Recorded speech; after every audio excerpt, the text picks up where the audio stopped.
감사합니다. 오늘 하나님께서 우리에게 주시는 말씀 같이 보도록 하겠습니다. 갈라디아서 5장 22절에서 23절 말씀입니다.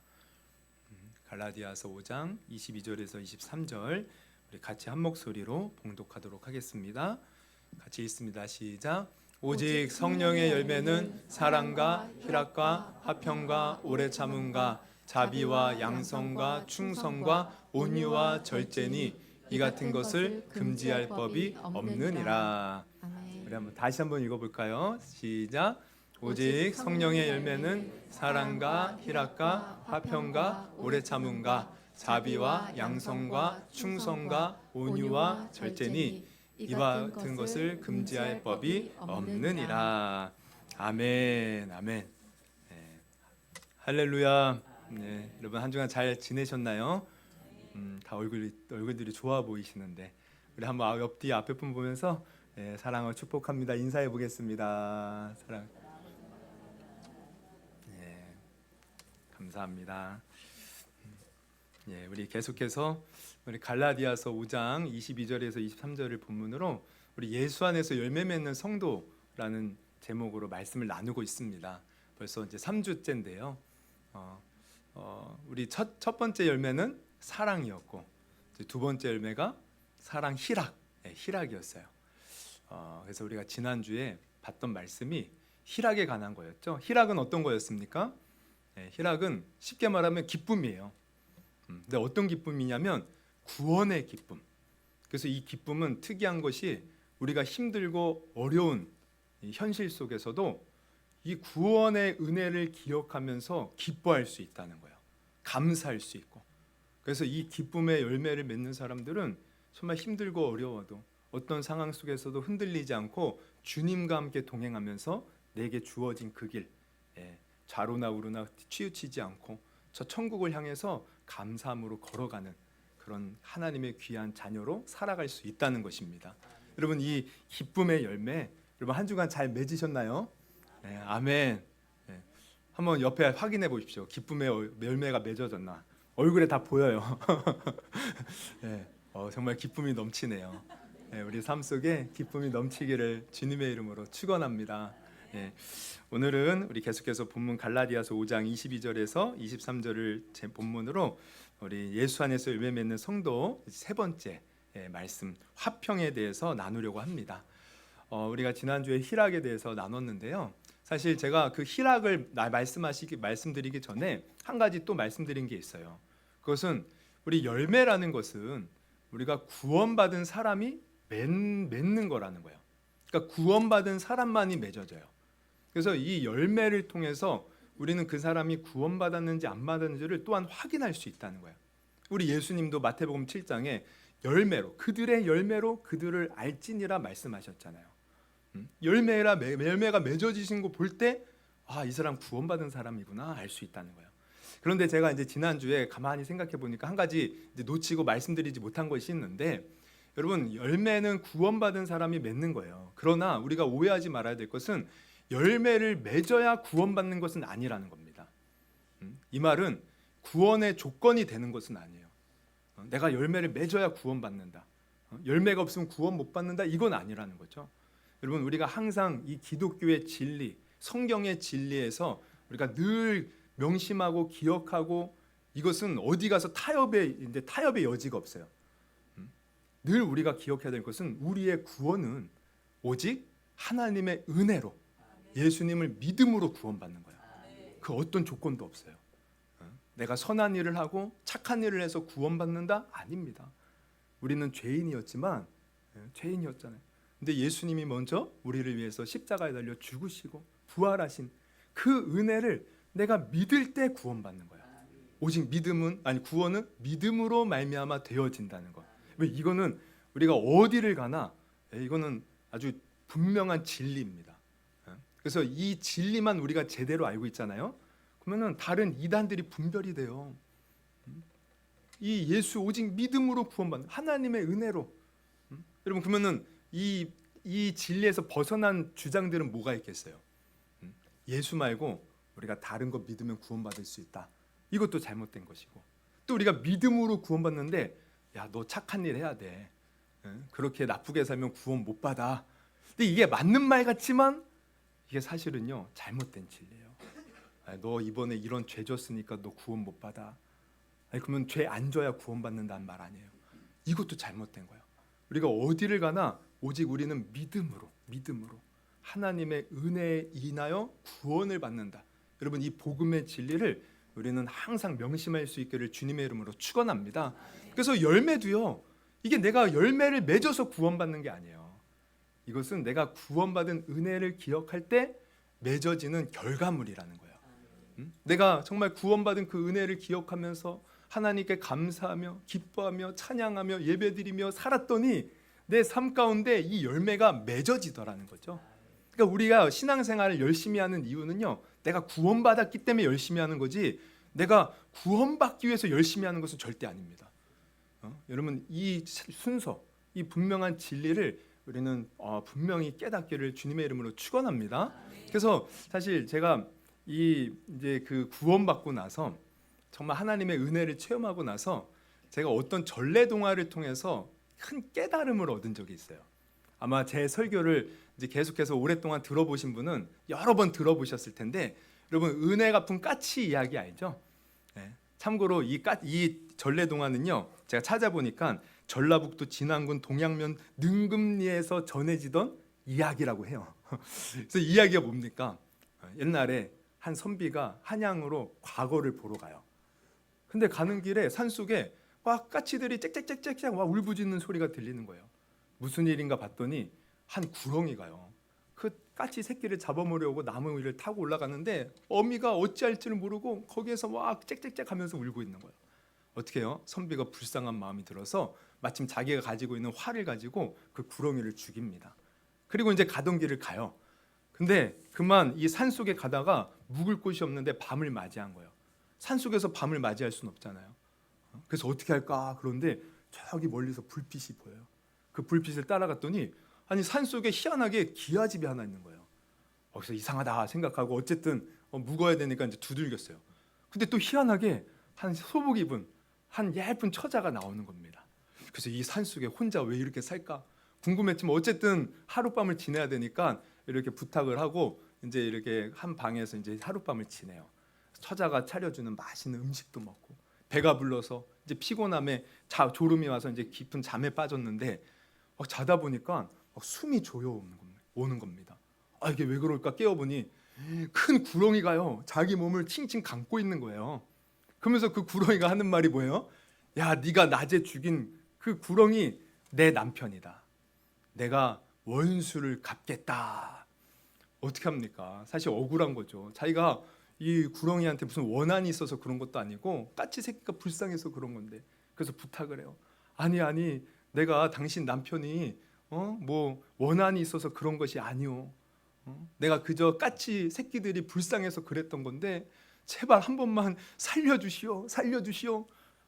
그랬더니요 이 구렁이가요 조건을 걸어요. 그래? 그러면 내가 하나 조건을 거마. 저기 산 중턱에 한 절이 있는데 여기는 사람이 없다는 거야.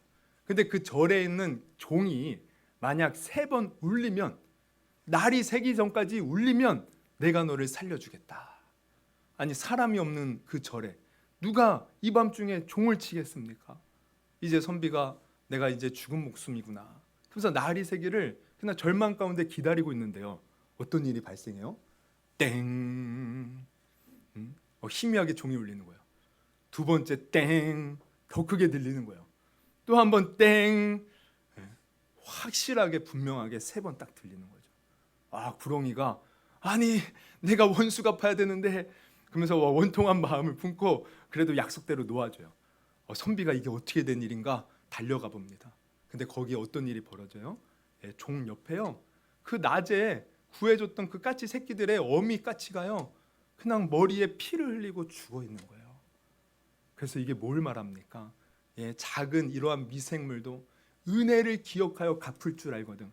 우리 사람도 은혜를 받았다면 갚을 줄 알아야 된다. 이게 전래 동화죠. 제가 이 동화를 읽는데요 큰 깨달음을 얻었어요. 그래, 주님이 나를 위해서 십자가에 달려 자기 목숨 바쳐 나를 살려주셨는데 내가 그 은혜를 받았다면 나도 주를 위해서 마땅히 목숨 바쳐 충성하고 사랑하는 것이 마땅하지 않는가? 할렐루야. 그래서 우리가 이 은혜를 기억해서 주를 위해 살아갈 때 우리 삶 속에 내가 주님 말씀 따라서 주님의 마음을 품고 주님의 그 거룩한 성품을 따라서 하니까 어떻게 돼요? 거룩한 열매들이 맺어지는 거예요. 맺어지는 거예요. 그러니까 우리는 항상 이 구원의 은혜를 기억해야 됩니다. 여러분, 성령의 열매에서 가장 중요한 것은 다른 게 아니에요. 내가 어떻게 구원받았는지 그걸 기억하면 돼요. 그래서 그것을 기억할 때 우리가 사랑할 수 있고 그것을 기억할 때 기뻐할 수 있는 거예요. 내가 어떠한 좌절과 절망의 순간 속에서도 하나님이 나를 이렇게 사랑해 주셨구나. 그걸 기억할 때 기뻐할 수 있는 것이죠. 그러니까 계속 이게 이어져요. 여러분, 이 구원의 은혜를요 늘 기억하고 내게 구원 베풀어 주신 하나님을 위해서 우리 평생을 살아갈 수 있는 저와 여러분이 되기를 주님의 이름으로 축원합니다. 그래서 오늘 이렇게 이제 계속 나눌 말씀은요, 이러한 우리가 의미를 깨닫고 오늘 나눌 것은 이제 세 번째로 화평이에요. 화평. 여러분, 화평은 이게 헬라어로 보면요 에이레네입니다. 에이레네. 이게 화평인데 이게 히브리어로 보면요 굉장히 우리가 잘 아는 단어예요. 뭔지 아세요? 바로 샬롬이에요. 샬롬. 여러분, 이스라엘 백성들이 옛날에 인사할 때, 지금은 제가 모르겠는데 샬롬이라고 인사해요. 평안. 우리는 안녕하세요 그러죠. 그들은 샬롬. 여러분, 한번 옆뒤에 보면서 우리 샬롬 인사해 볼까요? 샬롬, 샬롬, 샬롬. 평안하십니까? 샬롬. 옛날에 저는 이렇게 처음 예수 믿고 났는데 어떤 분이 맨날 샬롬, 샬롬. 그냥 닭살이 돋아요. 근데 어느 순간 제가 다른 분들한테 샬롬 이러고 있어. 샬롬. 이게 이제 평안. 근데 이 샬롬이라는 단어, 에이렌의 단어가 사실 성경에 많이 나오죠. 근데 오늘은 이게 화평이라는 말로 이제 번역이 되었어요. 근데 다른 이제 성경들을 보면은 이게 화평이라는 말도 있고 평안 이런 말도 있고 또 평강이라는 말 많이 들었죠. 평강이라는 말도 이게 샬롬입니다. 그리고 또 하나 화목이라는 말로 번역될 때 있어요. 화목. 근데 오늘 이 열매로서의 화평은요 화목에 가까운 의미를 가지고 있어요. 그러면 화목은 뭡니까? 이게 사람과의 관계 속에서 잘 평화롭게 지내는 것이 화목이에요. 오늘 이 성령의 열매로서의 화평도 바로 이 화목을 말합니다. 우리가 이 관계 속에서 평화롭게 지내는 거예요. 하나님과의 관계 속에서 화목하고 또 사람과 사람 관계 속에서 화목한 것. 이게 화평입니다. 여러분, 이 화평의 열매 우리 삶 속에서 주렁주렁 맺을 수 있기를 주님의 이름으로 축원합니다. 근데 이게 너무 중요해요. 제가 사실 몇 주 전에도 수요 예배 때 이 화목에 대해서 이제 말씀드린 바가 있는데 여러분, 이 잘 들어보세요. 이게 굉장히 중요한 이제 구원에 있어서 중요한 개념인데 여러분, 우리 인간은 창세기를 보면 우리 인간은 선악과를 먹음으로 말미암아 하나님 앞에 죄를 범하고 타락했다고 이제 알려주고 있어요. 근데 이 타락한 것 중에 이제 나타나는 현상이 뭐냐면 관계가 깨지는 거예요. 먼저는 하나님과 우리 사이의 관계가 깨어집니다. 그래서 아담과 하와가 처음 이제 선악과를 먹고 났더니 사실은 하나님과 에덴 동산에서 늘 함께 지냈어요. 근데 하나님이 가까이 오니까 어떤 일이 발생해요? 죄 가운데 빠지니까 하나님을 피하더라는 거예요. 우리 창세기 3장 8절 말씀 봅니다. 그들이 그날 바람이 불 때에 동산에 거니시는 여호와 하나님의 소리를 듣고, 사실 기뻐하고 그분께 나가야 되거든요. 근데 어떻게 해요? 아담과 그의 아내가 여호와 하나님의 얼굴을 피하여 동산 나무 사이에 숨기 시작하는 거예요. 하나님 피하는 거예요. 그러니 결국 나중에 어떻게 돼요? 하나님으로부터 에덴 동산에서 완전히 쫓겨나요. 이게 뭘 말하냐면 하나님과의 관계가 완전히 파괴되었다는 거예요. 그리고 성경은 그 파괴된 상태를 뭐라고 표현하냐면 하나님과 원수되었다. 아예 원수된 거예요. 원수. 그냥 서로 삐진 사이가 아니라 원수. 왜? 하나님이 우리를 싫어해서가 아니에요. 하나님이 가장 싫어하는 것은 죄인데 우리가 하나님이 싫어하는 죄 가운데 빠지니 자연스럽게 원수가 된 거예요. 원수. 완전히 관계가 깨어져 버렸어요. 그리고 이로 말미암아 사람과 사람 사이의 관계도 깨어집니다. 그래서 선악과를 먹고 죄가 이제 죄인이 돼 버리니까 어떤 일이 처음에 발생하냐면 눈이 밝아져서 서로의 벌거벗은 것을 보고 부끄러워하여 옷을 입었다는 거예요. 우리 창세기 3장 7절 같이 읽습니다. 시작.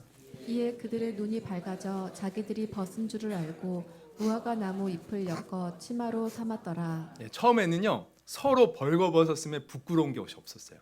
이것은 단순히 뭔가 이렇게 보여지는 것만 말하는 것이 아니라 그만큼 아담과 하와가요 숨김없이 진실하게 아주 그냥 정말 하나가 되어서 함께하는 그 관계였다는 거예요. 근데 죄가 들어오고 타락하니까 서로 숨기는 것이 생겨요. 서로 이제 반목하는 것이 생기는 거예요. 그래서 결국 이 결과 어떻게 되냐면 하나님이 이제 누가 선악과 먹게 했냐, 누가 너 벗었음을 고하였느냐 물어볼 때 아담이 뭐라고 하는지 아세요? 아주 기가 막힙니다.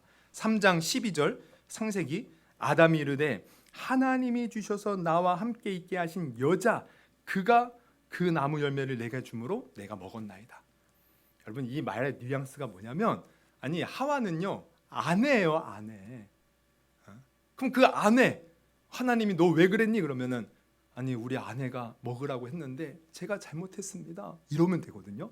근데 지금 이게 뭐냐면 당신이 만들어준 그 여자 아니 자기 아내를요 그 여자래요 그 여자. 아니 이렇게 지금 뭐예요? 마음이 멀어진 거야. 그리고 지가 잘못해놓고서는 왜 여자 탓을 합니까? 우리 남자들이요 집안에서 남자들 잘못하는 거 많아요. 근데 항상 이렇게 들어보면은 항상 아내 탓하고 남 탓하는 경우가 많대요. 이게 왜 그렇습니까? 아내를 죽도록 우리가 목숨 바쳐 사랑해야 되는데 아니 그 연애할 때 그 사랑의 마음 다 어디 갔습니까? 그 사랑의 마음이 식으니까 네가 그러고 당신 때문에 그러고 아니 아이들이 잘못해도 당신 때문에 이렇게 된 거 아니냐고. 아니에요. 다 우리 다 잘못한 거예요. 그러니까 지금 뭐예요? 그 여자 당신이 만들어준 그 여자 얼마나 지금 관계가 깨어진 걸 보여줍니까? 관계가 깨어진 거예요. 그래서 이들의 관계도 깨어지고 그러다 보니 어떻게 돼요? 가족이 다 깨어져요. 그 자녀들 첫째가 누굽니까? 가인. 둘째가 누구예요? 아벨.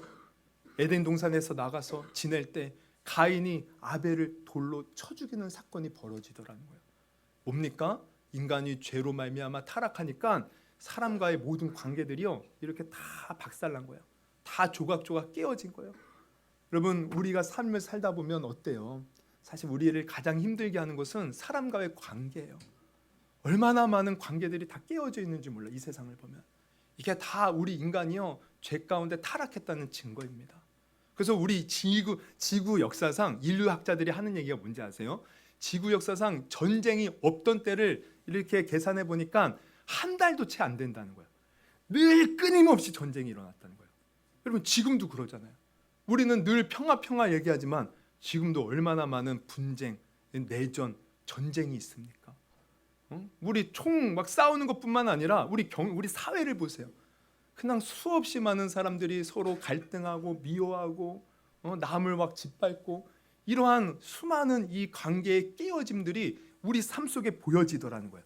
그러니까 이게 사실 인간의 이 타락의 모습이에요.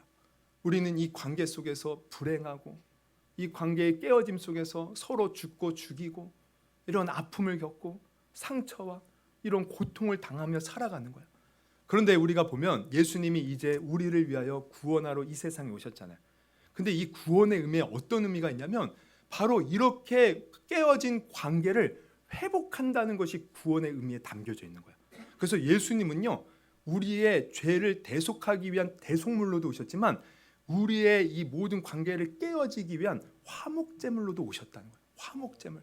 예수님은 화목제물로 오셨어요. 그래서 이것을요 에베소서에 보면 이렇게 표현을 합니다. 우리 에베소서에 보면은 자 2장 14절에서 18절 말씀 같이 봅니다.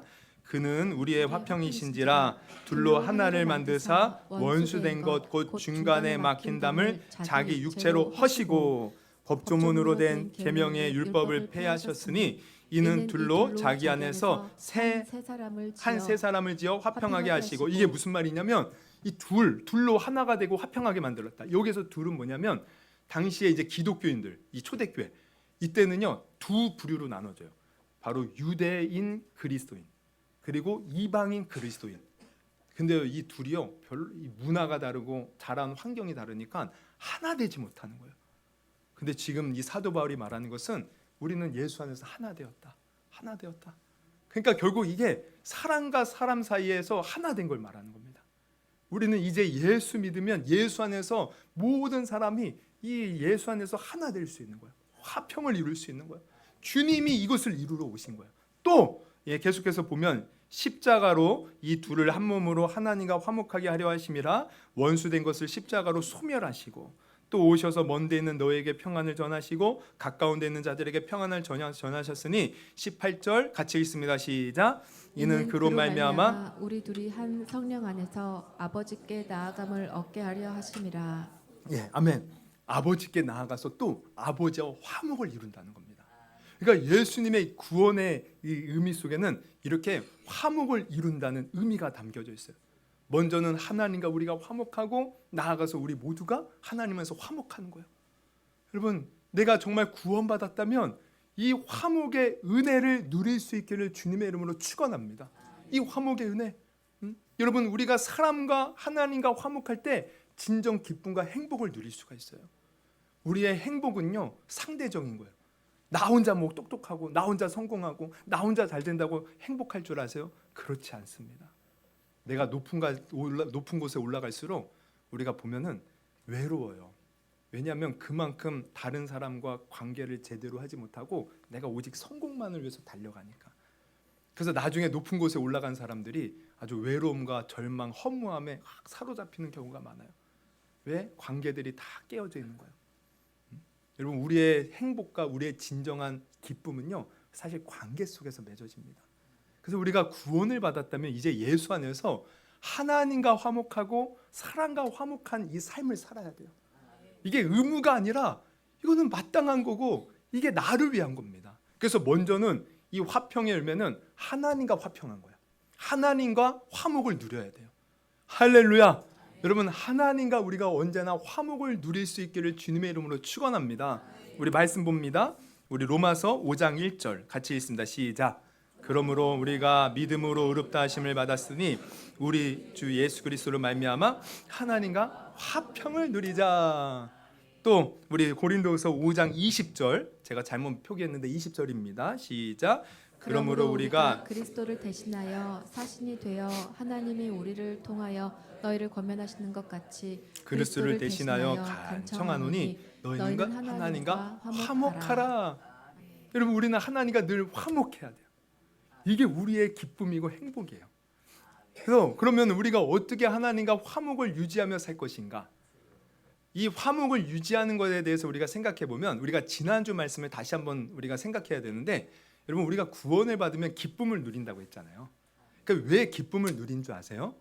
아까도 말했지만 우리가 죄 가운데 있으면 하나님과 철저히 관계가 단절되어서 우리의 생명은 하나님인데 하나님과 멀어지니 어떻게 해요? 이게 불안하고 걱정, 근심, 염려, 이게 수없이 우리를 뒤덮는 거예요. 근데 구원을 받아 내가 영원히 생명을 얻어 하나님과 관계가 회복되면 여러분, 내 영이 기쁜 겁니다. 그래서 우리가 기쁨을 누리는 거예요. 하나님과 함께하니까 평안을 누리는 거예요. 하나님과 그 철저한 친밀한 관계 속에서 행복한 거예요. 그런데 중요한 건 뭐냐면, 내가 그렇게 구원을 받아 기쁨을 누리는 것을 평생 누리면 좋은데, 우리 다 경험해 보셨잖아요. 은혜 받을 때 얼마나 기뻤어요. 근데 그것이요, 얼만큼 갑니까? 때로는 금방 사라져요. 그 구원의 기쁨 너무 좋아서 했는데 이게 점점 사라지는 거예요. 사라지는 거. 그러면 왜 사라지느냐? 왜 사라집니까? 여러분, 여러 가지 이유가 있을 수 있어요. 근데 가장 큰 원인은 뭔지 아십니까? 바로 우리가 여전히 죄를 짓기 때문에 그 기쁨이 사라지는 거예요. 죄를 지으니까. 여러분, 우리가 구원받았다고 해서 죄 안 짓는 거 아니잖아요. 내가 구원받아 신분이 이미 하나님의 자녀가 되었습니다. 할렐루야. 여러분, 우리가 구원받는 순간 이미 우리는 하나님의 자녀가 되었어요. 나는 이미 하나님께 의롭다함을 받았어요. 근데 중요한 것은 아직 내가 천국 가기 전까지 육체의 몸을 입고 있다 보니 여전히 죄를 지으며 살아간다는 거예요. 근데 이 죄를 지을 때 그럼 어떤 일이 발생해요? 여러분, 여기서도 이제 참고로 말씀드리면, 여기서도 우리가 진리를 하나 깊이 생각해야 되는데, 여러분, 어떤 분들은 그래요. 당신 예수 믿고 이제 구원받았는데 당신 이런 죄 졌어? 그 죄 지으면 지옥 가. 여러분, 이게 맞는 말입니까? 당신 이렇게 구원받았는데 그렇게 살면 지옥 가. 여러분 이게 맞는 말일까요? 만약 이 사람이 예수를 믿는다고 하지만 진짜 믿는 것이 아니라면 지옥 갈 수 있어요. 근데 정말 예수 믿어요. 구원의 은혜 경험했어요. 근데 연약함 속에서 죄를 짓는 거다. 그러면 죄 짓는다고 지옥 갑니까? 여러분 이렇게 말하는 것은 성경의 진리에서 벗어난 거예요. 여러분 이게 이단입니다. 내가 죄 졌다고 지옥 가? 그러면 반대로 내가 죄 안 져야 천국 간다. 또 조건이 붙잖아요. 아니라니까요. 우리는 오직 예수님을 믿음으로 말미암아 하나님의 자녀가 되고 구원받는 겁니다. 이게 은혜예요. 그러면 내가 죄 지면 어떻게? 예수 믿고 났는데 내가 하나님 자녀가 되었는데 죄 지면 어떻게 됩니까? 그때 죄는요. 이게 구원에서 떨어지는 것이 아니에요. 이게 죄로 말미암아 비록 하나님이 내 안에 계시지만 내 안에 계신 성령님이 근심하시는 거예요. 내가 죄에 빠지면 우리 하나님이 나와 함께 하시는데 그 하나님이 근심하셔요. 그래서 하나님이 마치 멀리 있는 것처럼 느껴지는 거예요. 내가 죄 가운데 빠지면 빠질수록 하나님이 주시는 기쁨, 은혜를 누리지 못하는 상태로 돌아가더라는 거예요. 이 죄가 그렇게 가로막는 거예요. 그러면 우리가 다시 기쁨을 누리고 하나님과 온전한 관계를 회복하기 위해서는 어떻게 해야 됩니까? 이 죄를요 회개해야 된다는 겁니다. 회개를 통해서 해결해야 돼요. 그래서 우리가 하나님과 이 화목의 관계를 늘 유지하기 위해서는 늘 하나님 안에서 회개의 삶을 살아야 된다는 것을 여러분 아시기를 바랍니다. 여러분 회개는요 내가 처음 구원받을 때만 하는 것이 아니에요. 우리는 평생 회개의 삶을 살아야 돼요. 회개의 삶. 그래서 제가 볼 때는 구원도 하나님이 주시는 선물이지만 이 회개도요 하나님이 주시는 귀한 선물이에요. 너 죄 졌냐? 그러면 하나님 뭐래요? 회개하라는 거예요. 회개. 그러면 내가 용서해 주겠다는 거예요. 그 회개를 통하여 다시 관계를 회복시켜 주시겠다는 거예요. 그건 우리는 하나님과 화목을 누리기 위해서 어떻게 해야 돼요? 늘 내 자신을 돌아보면서 행여나 하나님 앞에 죄가 있다면 회개의 삶을 살아야 돼요. 회개의 삶. 여러분 다윗이 하나님의 마음에 합한 자로 얼마나 하나님과 함께 했습니까? 근데요 그가 죄를 크게 진 적이 있죠. 언제요? 우리가 잘 아는 밧세바를 범할 때. 이 밧세바는 당시 장군 우리아의 아내였어요. 근데 그가 멀리 높은 성에서 그 밧세바가 모욕하는 모습을 보고 음욕이 막 일어나서 그 남편 있는 이 처자를 데려다가 그만 범하고 말았어요. 근데 이것을 숨기기 위해서 어떻게 해요? 우리아를 또 전쟁터에서 죽게 만듭니다. 얼마나 하나님 앞에 큰 죄를 저질렀어요. 근데 다윗이 자기가 왕이니까 야 내가 그냥 누가 나한테 뭐라고 하겠느냐? 회개도 안 하고요. 그거를 간직하며 그냥 회개도 안 하고 그렇게 살아요. 근데 어느 날 어떤 일이 벌어져요. 나단 선지자가 와서 죄를 지적하는 거예요. 죄를. 그러면은 사실 왕으로서 누가 자기 죄를 지적하면 여러분 우리가 잘못했어요. 우리가 생각해봐요. 내가 잘못했지만 누가 와서 야 너 이런 잘못했어. 와 꼬치꼬치 막 지적하면 내가 물론 잘못했지만 어때요? 기분 나빠요. 기분 나쁘잖아. 나도 다 알아. 우리 애들도 보면은 뭐 엄마가 와서 너 이런 거 뭐라고 하면요 잔소리한다고. 나도 알아. 막 이래. 우리 그래요. 내가 잘못한 거 알아도요. 누가 죄 지적하면 막 짜증나고 막 화가 나요. 그럼 다윗은요 당시 절대 권력을 가진 사람입니다. 누가 죄를 지적할 때 아니 저놈이 뭔데 니까지 있게 뭔데 나한테 죄를 지적해? 그러면서 나단 선지자를 쥐도새도 모르게 죽일 수도 있어요. 근데 다윗은 어땠습니까? 하나님의 마음을 품고 있는 자로 그 죄를 지적받을 때 그저 무릎 꿇고 눈물로써 하나님 앞에 회개하더라는 거예요. 회개. 그래서 그 회개를 하고요. 그가 지은 시들이 여러 개가 있는데 그 중에 시편 31편을 보면요. 32편을 보면 이런 고백을 해요. 보면 3절에 보면 내가 입을 열지 아니할 때 종일 신음함으로 내 뼈가 쇠하였도다. 주의 손이 주야로 나를 누르시오니 내 진액이 빠져서 여름 가뭄에 마른같이 되었나이다. 내가 이르기를 내 허물을 여호와께 자복하리라 하고 주께 내 죄를 아뢰고 내 죄악을 숨기지 아니하였더니 곧 주께서 내 죄악을 사하셨나이다. 먼저 3, 4절을 보면요. 자기가 어때요? 입을 열지 않을 때 뼈가 쇠하는 것 같았다. 그러니까 사실 다윗이요. 회개는 안 하고 있었지만 죄를 짓고 나서 하나님과 멀어져서 정말 마음이 괴로웠던 거예요. 그래서 뼈가 쇠하는 것 같다. 여름에 아주 주님이 눌러서 진액이 마르는 것 같다. 뭐 이렇게 표현하는 거야. 그러니까 마음이 괴로웠던 거야. 너무 마음이 괴로웠던 거야. 그 마음의 괴로움 속에서 나단이 와서 지적하니까 회개한 거죠. 회개했더니 어떤 일이 벌어져요? 하나님이 주님이 나를 용서해 줬다는 확신도 있고, 나중에 이 10절 11절 보면요, 이렇게 고백해요. 악인에게는 많은 슬픔이 있으나, 그러니까 죄를 지으면 슬픔이 있는 거예요, 여러분. 우리 삶에 왜 내가 예수 믿고 구원받아 처음에는 은혜를 누렸는데 왜 신앙생활에도 기쁨이 없고 내 마음에 슬픔이 있고 걱정이 있는가? 어쩌면 죄가 우리 마음에 가득하기 때문에. 그래서 슬픔이 있으나 여호와를 신뢰하는 자에게는 인자하심이 두루르려다. 그러면서 11절에 같이 한번 읽습니다. 시작. 너희 의인들아 여호와를 기뻐하며 즐거워할지어다. 마음이 정직한 자들아 다 즐거이 이게 뭐냐면 외칠지어다. 자기가 회개하고 났더니 기쁨을 회복한 겁니다. 회개하고 났더니 하나님이 주시는 그 평안, 그 은혜가 다시 회복된 거예요. 여러분, 우리도 늘 회개로 말미암아 하나님과 이 화목의 관계 속에서 기쁨을 누릴 수 있기를 주님의 이름으로 축원합니다. 그러니까 내가 하나님과 화목을 가장 누릴 수 있는 비결은 회개. 근데 여러분 가만히 보니까 이 회개를 어떻게 누가 잘하나 봤더니 다윗처럼 마음이 겸손한 자가 잘해요. 여러분, 우리가 항상 주님 앞에 겸손할 수 있기를 주님의 이름으로 축원합니다. 여러분, 우리는 다 죄인이에요. 죄 지을 수 있어요. 이거 부끄러운 게 아닙니다. 나는 죄 안 지어. 그래서 사람들에게 가리고 감추려고 그러다 보면 내가 더 이렇게 미궁에 빠져요. 항상 나도 죄 지을 수 있다. 겸손하게. 그래서 내 마음의 기쁨이 사라지고 감사가 사라지거든. 여러분, 내 자신을 돌아보고 주님 앞에 우리도 회개의 삶을 살 수 있기를 주님의 이름으로 축원합니다. 그리고 또 이 화평의 열매는 하나님과의 화목을 누리는 것뿐만 아니라 아까도 말씀드렸죠. 사람과 사람 사이의 화목을 누리는 거야. 이게 하나님이 우리에게 원하시는 뜻입니다. 우리 데살로니가전서 5장 13절 같이 한번 읽어봅니다. 시작. 그들의 역사로 말미암아 사랑 안에서 가장 귀히 여기며 너희끼리 화목하라. 화목해야 된대요. 또 고린도후서 5장 18절에서 19절 같이 읽습니다. 시작.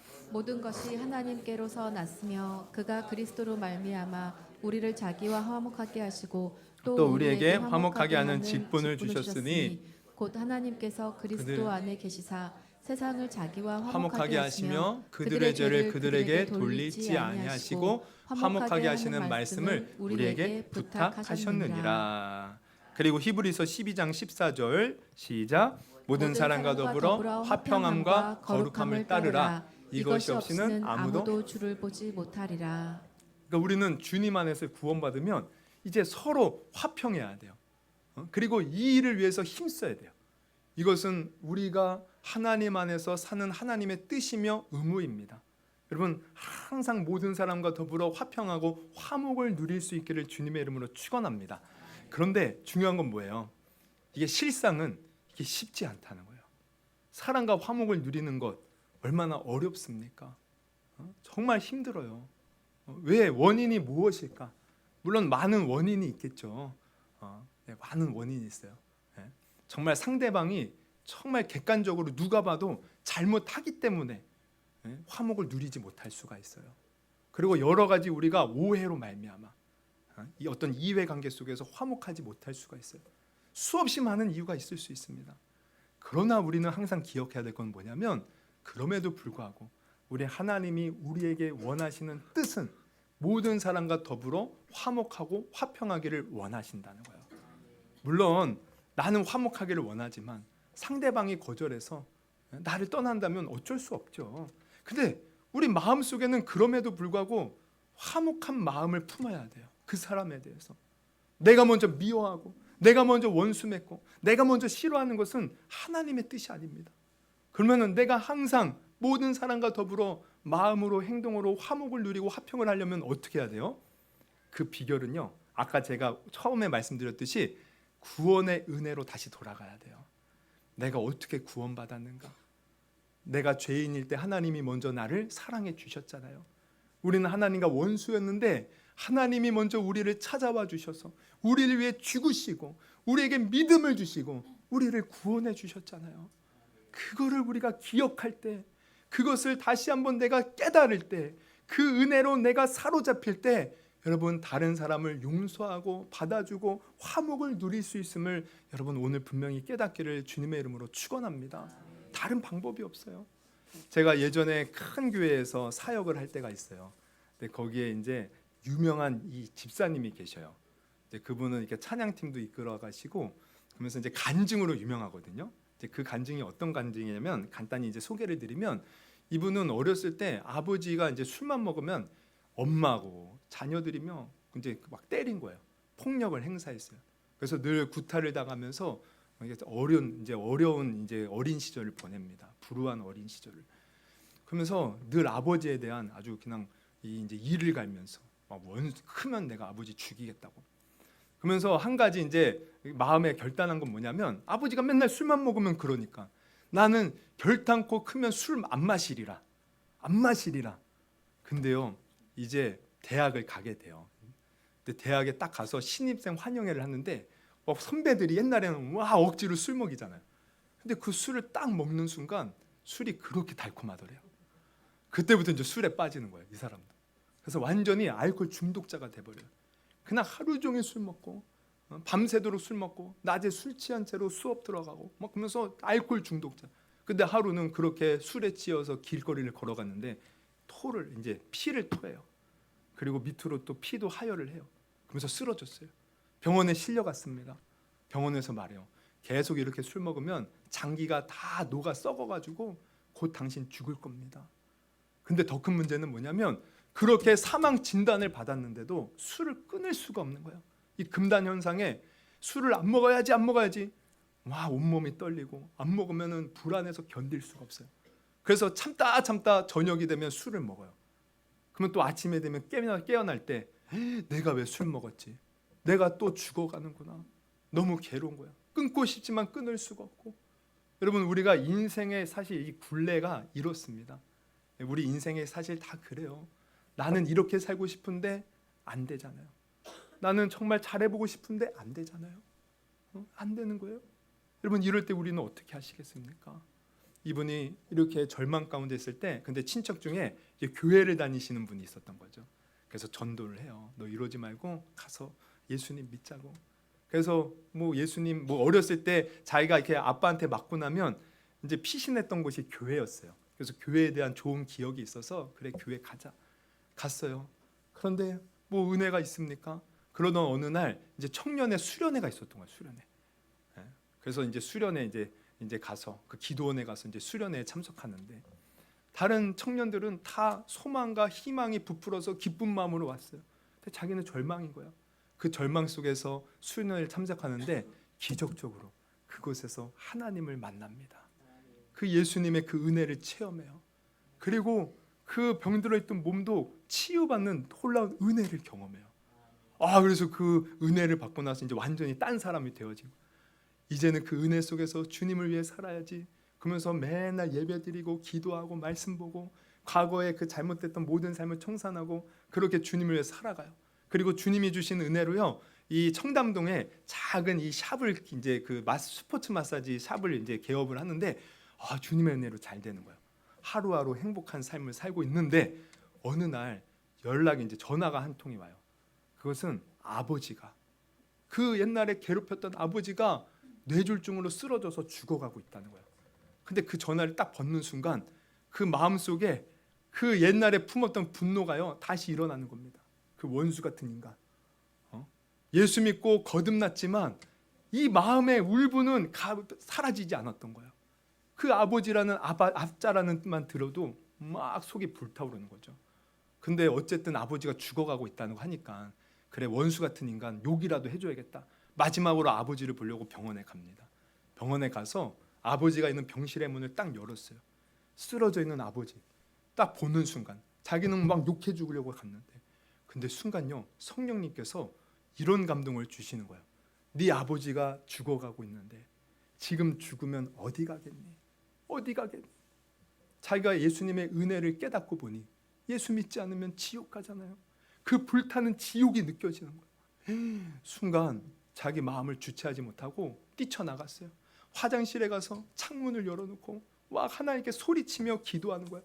하나님 저 원수 같은 인간,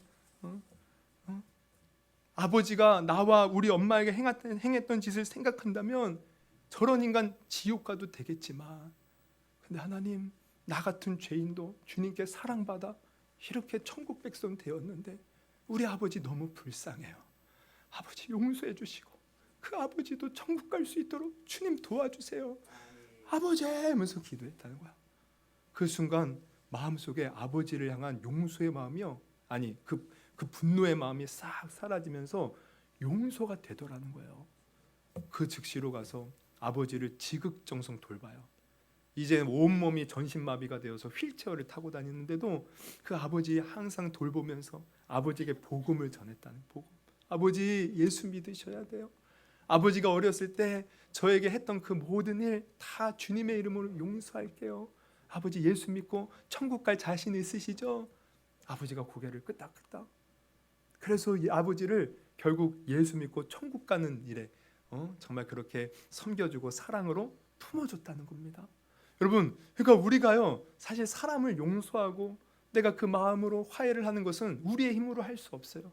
근데 할 수는 없지만 내가 예수님의 그 은혜를 생각할 때, 하나님이 우리에게 베풀어 주신 그 사랑을 우리가 기억하면 그 어떤 원수라도 사랑으로 품을 수 있고 용서할 수 있고 그 사람과 화목을 누릴 수 있음을 여러분 아시기를 바랍니다. 그러니까 우리가 이 화목을 누리기 위해서는 어떻게 해야 돼요? 주님의 은혜를 그만큼 깊이 정말 내가 어떻게 구원받았는지를 기억해야 돼요. 여러분, 그러면 생각해 보세요. 여러분, 내 주위에 지금 나를 힘들게 하는 사람이 누가 있습니까? 가정에서 분명히 있을 거예요. 또 직장에서, 또 사업장에서, 분명히 있죠. 얼마나 원수 같은 인간이 있습니까? 정말 저는 저런 인간 어떻게 어디서 나타나갖고 나를 왜 이렇게 괴롭히나 저런 인간 어디서 나왔나, 이런 인간들 있어요. 또 심지어는 우리 교회 안에서도 있잖아요. 교회 안에서도. 근데 우리는 어떻게 해야 돼요? 야, 저런 인간 어떻게 있을 수 있나? 라고 생각하기 전에 사실 내가 하나님 앞에 어떤 인간이었는지를 봐야 돼요. 사실 나도 하나님 앞에 원수 같은, 정말 하나님께 구원받지 못할, 지옥 가도 하나님 앞에 아무 소리도 못할 죄인이었어요. 죄인. 그런데 내가 구원받았어요. 구원. 내가 하나님의 사랑 받았어요. 내가 은혜 받았어요. 여러분, 이 마음을 품고 나도 그 어떤 사람도 용서해주고 그 사람을 마음으로 사랑으로 품어줄 수 있는 그런 저와 여러분이 되기를 주님의 이름으로 축원합니다. 그래서 이 성령, 이 마음으로 우리가 모든 사람을 품어보십시오. 얼마나 이 화목의 열매가 가득 넘치겠습니까? 가득. 그러므로 오늘 말씀을 통해서 우리가 기억하십시오. 나는 과연 화평의 열매를 얼마나 맺고 살고 있습니까? 먼저는 하나님과 화평을 누리기 위해서 내가 정말 하나님 앞에 겸손하게 회개하는 삶을 살고 있습니까? 여러분, 그러한 삶을 살기를 주님의 이름으로 축원합니다. 그리고 내가 정말 만나는 사람들, 얼마나 원수 같은 사람 많아요. 근데 항상 구원의 은혜를 기억하면서 그 사람과도 화목을 누릴 수 있는 저와 여러분이 되기를 주님의 이름으로 축원합니다. 그럴 때 우리 하나님이 기뻐하시고 또 우리를 통하여 그 화목의 열매를 맺을 때 많은 영혼을 살릴 수가 있는 거예요.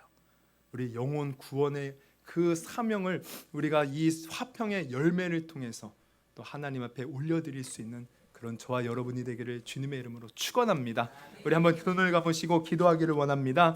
우리 한번 기도하실 때 여러분, 정말 우리가 화평의 열매, 화목의 열매를 맺어야 되는데 내가 그러지 못한 것들이 어디 없나 한번 생각해 보세요. 가정에서, 또 직장에서, 또 사업장에서, 또 교회에서, 또 내가 속한 그곳에서 여러분, 우리 마음속에 정말 화평을 이루지 못하고 나를 힘들게 하는 그 사람들, 여러분 정말 내가 어떻게 구원받았는지를 생각하면서 하나님 앞에 내가 그들과 화평을 누릴 수 있도록 하나님 나에게 힘을 더하여 주옵소서. 우리 기도하시기를 바라고요. 또 하나님 앞에 나는 얼마나 화평을 누리고 있습니까? 하나님 구원의 은혜를 우리가 받은 자들은 늘 하나님 안에서 기쁘고 감사와 찬양이 넘쳐야 돼요. 근데 그것이 끊겼다?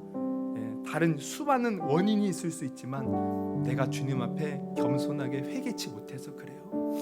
하나님, 내가 앞으로는 그러한 상황이 발생하거든 회개하며 나가겠습니다. 우리 주님과 늘 화목하며 주님과 동행하는 때가 되게 하여 주시옵소서. 우리 한번 들은 말씀 놓고 주여 3번 부르시고 우리 한번 결단하는 마음으로 기도하며 나아가